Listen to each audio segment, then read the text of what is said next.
So, hello, I am Antonin Carret, and so today I will talk about why you should take a look at Rust.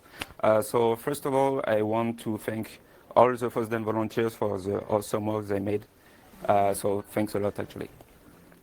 Okay, so let's begin. So, as you might understand, I am a French guy, you know, the accent. And previously, I tried to understand what the computer I trained to understand understood. Just a magnificent sentence to say, I gave up my PhD last week, and I really love free and open source, and I am a contributor, actually, of many open source projects. So, for your information, I plan to open a Rust meetup and coffee meeting at Luxembourg, or near Luxembourg, in France. So, please share the information, because since 2 months I tried to just import, it's not the correct word, speakers and people, etc. It's really hard for me. So if you can share actually the information, or if you're interested, just talk to me directly. Thanks. So today there is a lot of new programming language, like, for example, D, NIM, Go, Rust, etc. But sometimes when we want to understand why a programming language is really important, we have to understand for what actually what is the goal of this programming language. So first, just a quick history. At the beginning, I need. And as you might know, since 2000 for consumer, actually, there are big changes. We switched actually from monocore to multi-core architectures for computers, monothread to multi-threaded applications, more powerful hardware, and democratization of the internet actually introduced a lot of new software, so many competition. And those big changes actually for developers are really big troubles, because we have to switch from sequential code to multi-threaded and multi-core support applications that introduced data race issues, big memory leaks problems. And with this competition, we have actually to build software with a lot of features that we don't actually test a lot, and introduce actually those big problems. So this is a funny picture actually that relates the idea of 2000. It's directly from the Mozilla office, and so this guy is not on a chair. And there is a poster, must be this tall to write multi-threaded code. Actually, it must be this tall to write safe multi-threaded code. And I invite you actually to take a look at this fabulous blog post, just to introduce you a little bit more the Rust programming language. So in this talk, I will be the most highest level as possible, because we are all come from different backgrounds. So I don't want to, lose anyone in this talk. So I will try to be the most highest level as possible.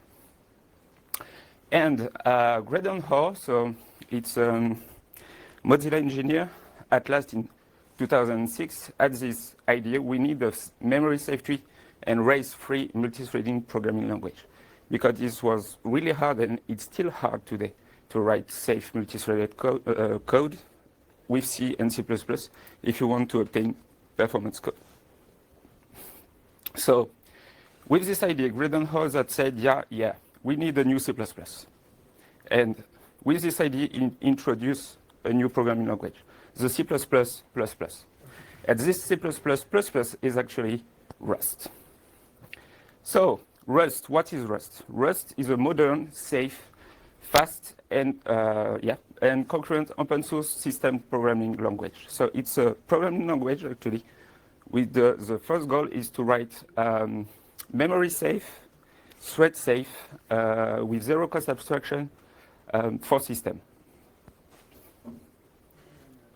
Just a quick history. So Graydon Hoare wrote the first Rust compiler in 2006 in OCaml, and I invite you to take a look at OCaml. It's a very great programming language, and it has been sponsored in 2009 by the Mozilla Foundation. And in 2015, it reached the first stable version. So now in 2018, I think we are in 1.23 or something like that version. So in this talk, actually, I will present you why you should take a look at Rust with different layers. So first, I will introduce the core concept of Rust. Why actually Rust is so unique with this concept. We are all developers in majority, so what developers want actually is productivity. And I will talk about the productivity in Rust. Open source is not only code, it's people. So I will talk about the community because the Rust community is really awesome.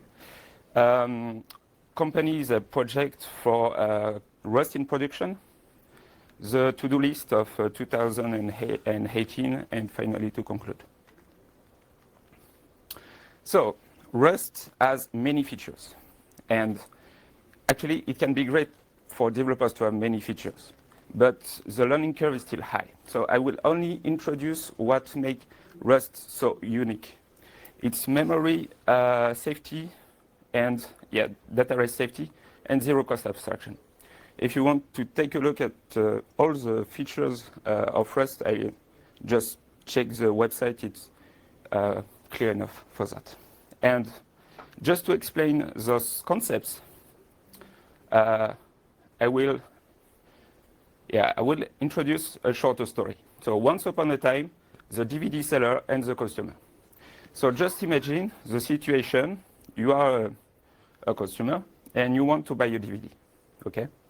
You want to buy you want to buy this DVD, but if the box is empty, you cannot buy it. It's not legal, and the DVD seller cannot actually sell you the DVD. It's the same case actually for Rust. For memory safety, actually, we have no null pointer dereference situation. So just imagine we have a struct DVD with a title, and we have a function take that take actually directly the struct. In the main function, we actually reserve the memory. We allocated the memory for the DVD, and we want to take the DVD. But here there is a compile time error, not at runtime. It's on compile time. Use of possibly uninitialized variable DVD. So the compiler will introduce you that no, you cannot actually run this program because there is a no null dereference situation. There is a null pointer dereference situation. In another situation, so the DVD is okay. So there is a box and the DVD inside. And in this case, the DVD seller is the owner of the DVD. If you want to buy this DVD, you want to be the owner of this DVD. So the DVD will belong to you, actually, and not to the DVD seller. And it's the same case, actually, for Rust. And we call that the ownership situation. So this is actually one of the main, this is the core, actually, of Rust. We initialized a DVD, which is a struct, and actually the DVD is Blade Runner. And we give it as argument to take the DVD here. So take is now the owner of the struct, of the DVD struct. So we can't use anymore in the main function here. And we have a compile time error that DVD is not belong to main, but to take. So as soon as take is not in the scope of the main, DVD does not exist anymore. This is actually the core feature of the Rust programming language. It's the ownership situation. So in the third situation, you are not a DVD seller, but a DVD renter. You actually, if you are a DVD renter, you just want to be the owner of the DVD, even if you borrow this DVD. So in this situation, in this situation, you will give a period of time just for the consumer to use actually the DVD, okay?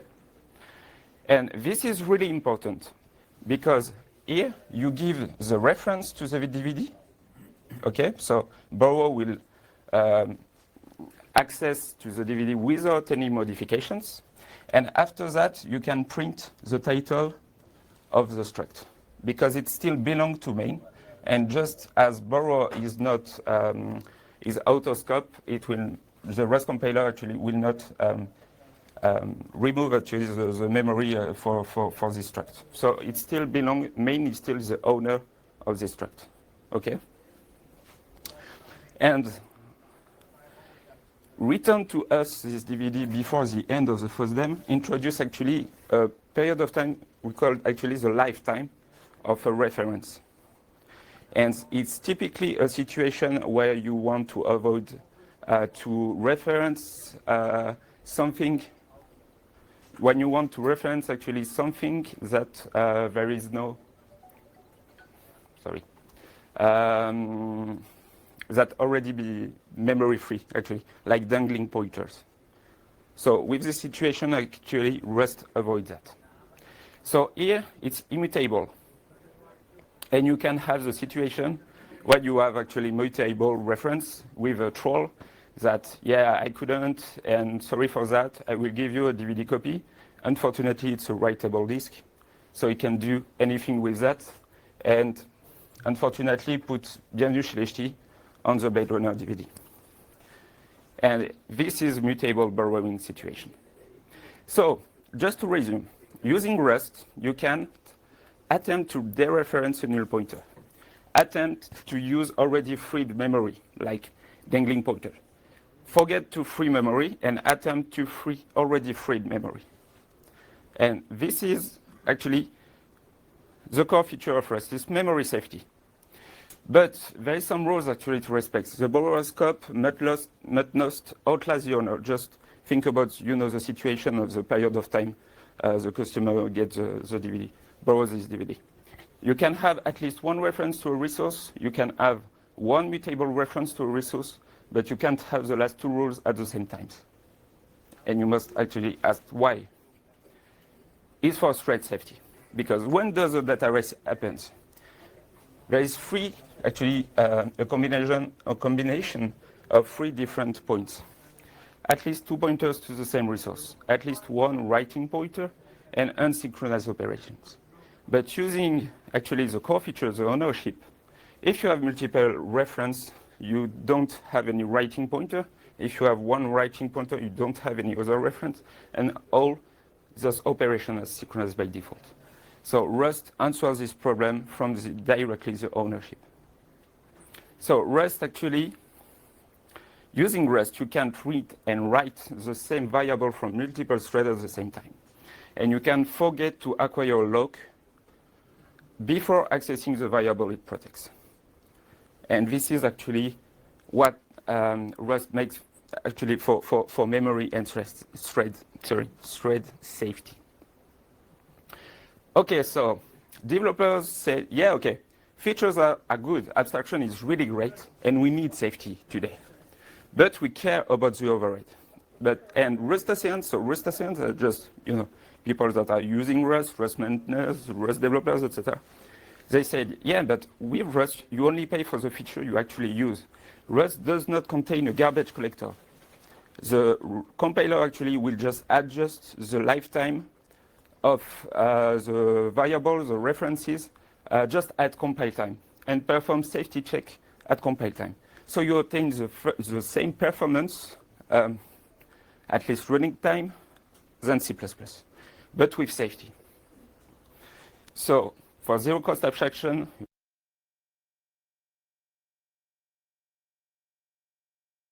you can combine low-level control with high-level programming concepts.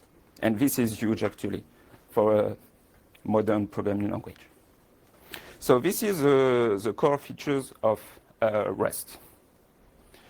So now, as developer, we want to be productive. We don't want actually to write, safe program in 6 months, and maybe, yeah, but we can do that actually in 3 weeks with Python, for example. And so this is a tweet from Clément de Lafargue, the CTO of Clever Cloud, that said, Rust Up and Cargo is by far my favorite toolchain when it comes to build and deploy management. And using Rust, actually, the learning curve is high for Rust. Actually, it's the same thing for C++ if you want to learn C++.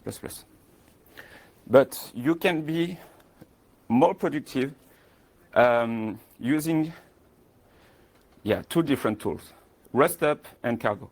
So first, Cargo is a built-in package manager for Rust. And it contains actually awesome features: compile your program, check, init, run your unit test, run your benchmark, publish your library, install crates, so crates, libraries, and binaries you can find on the internet. And all of that in only one configuration file. So you have a toml file which contain actually, so yeah, I'm sorry for that. You have different profiles, sorry. So you have the profile release with optimization level at 3, no debug mode. And for the panic, it accepts that your program with panic, etc.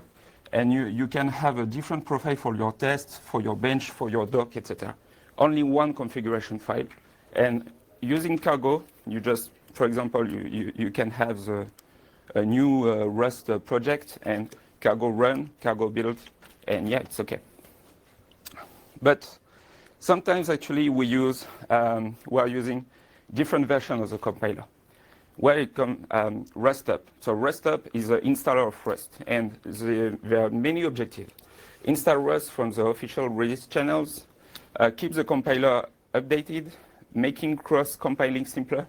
Actually, RustUp and Cargo as the best productivity tool if you want actually to work in a group on a given project.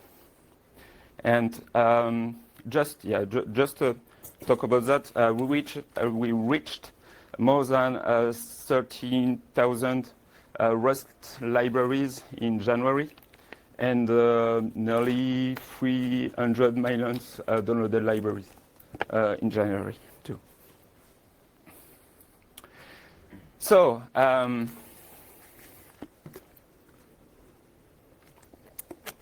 this is a picture I take from the Rust Fest in 2017.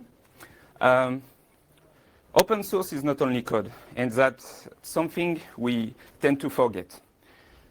Open source and free, actually, free and open source, it's community, it's people. And this is one actually, a thing I like the most actually in Rust is the community. The Rust compiler, for now, it's 50 release, but it's more than 2,000 contributors and more than 74,000 commits. And the community is really open to requests for comments. So it's not a programming language, that is sponsored by Mozilla, and Mozilla say, yeah, okay, please to do that thing. Developers are, yeah, actually, maybe you can take a look at this, and developers and maintainers say, no, we will follow Mozilla. No, Rust is really open to the community, and each developer and sponsor actually have the same place. There is no someone actually that is upon decisions than any other. There is a lot of groups, meetups in 35 countries, and if you stay in Europe, there is a Rust Festival, and in 2018 it will be in Paris. So the community actually is really loving Rust, and we can take a look just at the developer survey from Stack Overflow. In 2015, so the first stable version, Rust was the third most loved in the statistics programming language. In 2016, we were first, and in 2017, we were first again. Rust in production. So, is Rust enough stable actually to put some RustCon on production? And yes, there is a lot of companies that are using Rust in production. Mozilla, OVH, Clever Cloud, Dropbox Store, Google, NPM, etc. There is more than 100 companies that are using Rust in production today. So you can take a look at this website. It just displays all the companies that are using Rust in production, but I just want to focus on awesome project built in Rust. Servo, so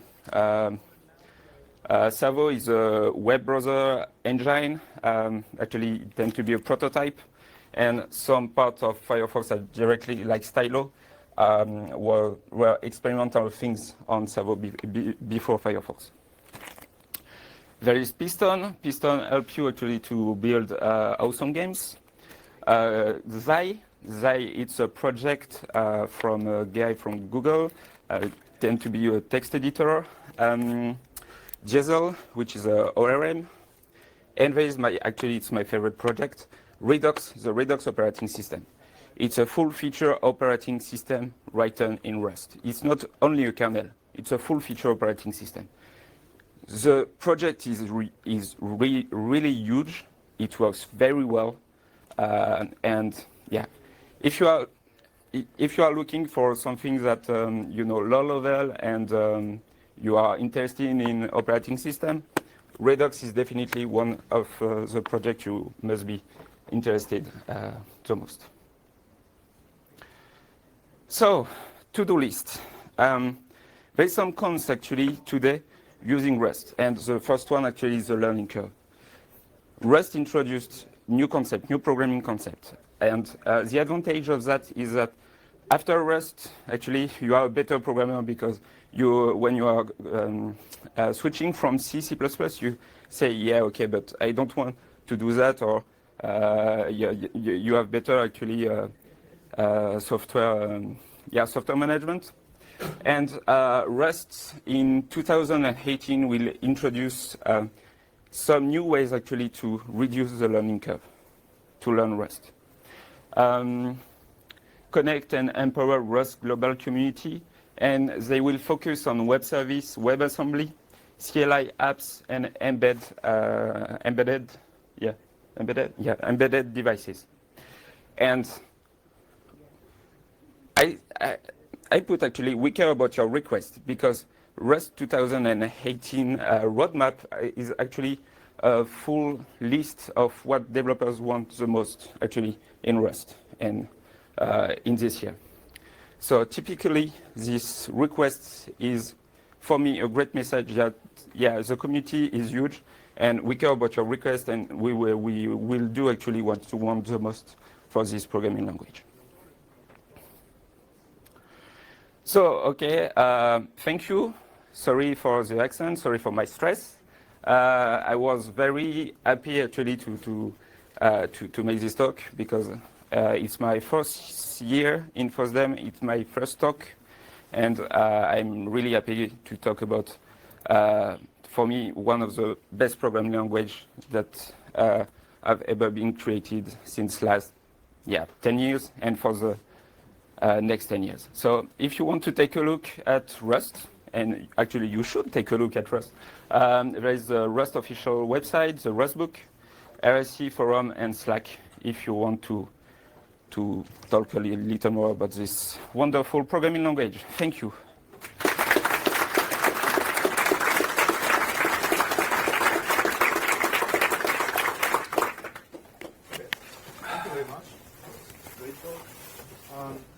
You're taking questions outside? If anybody has something to ask? Yeah. Because we are a bit over time. Maybe if you have a question, maybe one. If you have a question, maybe one. Okay. So it's a system programming language, but do people use it also for applications, like for games and stuff? Yeah. Oh, sorry. Rust is a system programming language, but do people actually are using it for applications like games and something like that? Yeah. So definitely yes. There is some current talk about high programming language, high level applications using Rust. This is definitely actually one of the 2018 to-do in the to-do list, in CLI apps. And there is Piston for games, for example. There is something like that, but the Rust programming language actually has been developed actually for systems. And you can just, if you take a look at the syntax, it's very similar to C++, for example. and not very similar for, it's very verbose actually if you want to just to write high-level applications. So the community is working on that, just to reduce the syntax, for example, or to let the compiler make something instead of you. If you're, it's definitely something that is happening, but for now, in my opinion, it's still a system programming language. But it's my opinion. Thank you. Thank you.